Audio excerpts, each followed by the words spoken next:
There's a chart I saw recently that I can't get out of my head. A Harvard business professor and economist asked more than 5,000 Americans how they thought wealth was distributed in the United States. This is what they said they thought it was.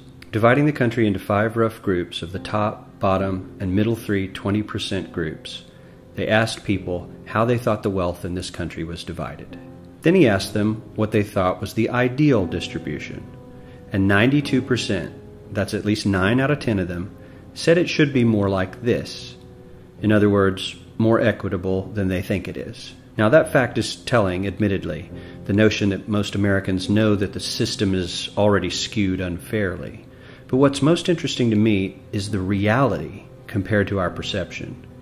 The ideal is as far removed from our perception of reality as the actual distribution is from what we think exists in this country. So ignore the ideal for a moment. Here's what we think it is again. And here is the actual distribution. Shockingly skewed. Not only do the bottom 20% and the next 20%, the bottom 40% of Americans barely have any of the wealth. I mean, it's hard to even see them on the chart. But the top 1% has more of the country's wealth than 9 out of 10 Americans believe the entire top 20% should have. Mind-blowing. But let's look at it another way, because I find this chart kind of difficult to wrap my head around. Instead, let's reduce the 311 million Americans to just a representative 100 people. Make it simple. Here they are: teachers, coaches, firefighters, construction workers, engineers, doctors, lawyers, some investment bankers, a CEO, maybe a celebrity or two. Now let's line them up according to their wealth. Poorest people on the left, wealthiest on the right, just a steady row of folks based on their net worth. We'll color code them like we did before based on which 20% quintile they fall into.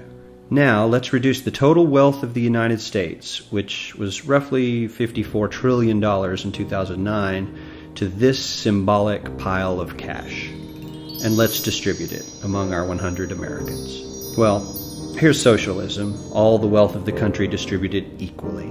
We all know that won't work. We need to encourage people to work and work hard to achieve that good old American dream and keep our country moving forward.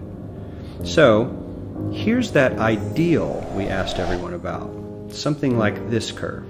This isn't too bad. We've got some incentive, as the wealthiest folks are now about 10 to 20 times better off than the poorest Americans. But hey, even the poor folks aren't actually poor, since the poverty line has stayed almost entirely off the chart. We have a super healthy middle class with a smooth transition into wealth. And yes, Republicans and Democrats alike chose this curve. 9 out of 10 people, 92%, said this was a nice, ideal distribution of America's wealth. But let's move on. This is what people think America's wealth distribution actually looks like.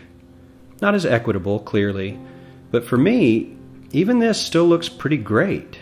Yes, the poorest 20 to 30% are starting to suffer quite a lot compared to the ideal, and the middle class is certainly struggling more than they were, while the rich and wealthy are making roughly 100 times that of the poorest Americans, and about 10 times that of the still healthy middle class.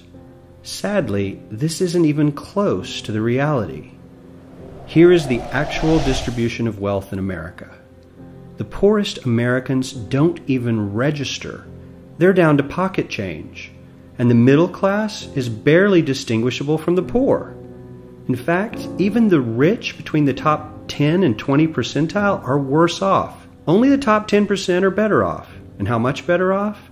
So much better off that the top 2 to 5% are actually off the chart at this scale. And the top 1%, this guy, well, his stack of money stretches 10 times higher than we can show. Here's his stack of cash, restacked, all by itself. This is the top 1% we've been hearing so much about. So much green in his pockets that I have to give him a whole new column of his own, because he won't fit on my chart. 1% of America has 40% of all the nation's wealth. The bottom 80%, 8 out of every 10 people, or 80 out of these 100, only has 7% between them. And this has only gotten worse in the last 20 to 30 years. While the richest 1% take home almost a quarter of the national income today, in 1976 they took home only 9%, meaning their share of income has nearly tripled in the last 30 years. The top 1% own half the country's stocks, bonds, and mutual funds. The bottom 50% of Americans own only 0.5% of these investments, which means they aren't investing. They're just scraping by. I'm sure many of these wealthy people have worked very hard for their money, but do you really believe that the CEO is working 380 times harder than his average employee? Not his lowest paid employee, not the janitor, but the average earner in his company. The average worker needs to work more than a month to earn what the CEO makes in 1 hour.